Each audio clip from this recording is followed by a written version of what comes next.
कोकणात फिरत असताना मला दिसली ही शाळा. ही शाळा बघून मी थांबलो. अगदी निसर्गाच्या कुशीत वसलेली, निसर्गाच्या सानिध्यात असलेली ही शाळा. अगदी एखाद्या कादंबरीत वर्णन असावं त्या प्रकारची शाळा.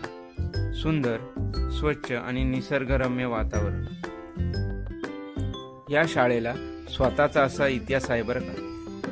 1851 मध्ये या शाळेची स्थापना केली गेली.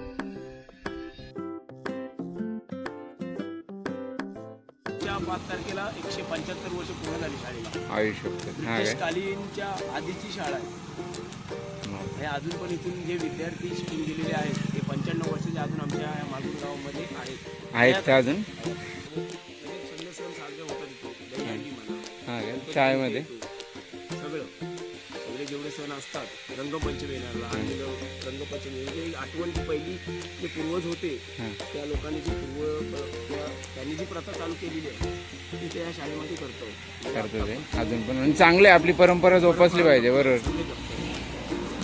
तर एक जिल्ह्यांमध्ये जय विनायक मंदिर बरोबर जाताना तुम्हाला लागेल. भेटेल. म्हणजे चौपाट्या लाईनीला चौपाट्या इथे कवी केशव सूत आहेत, त्यांचं घर आहे ना. त्यांचं हे मालगुण गाव त्यांचं आहे.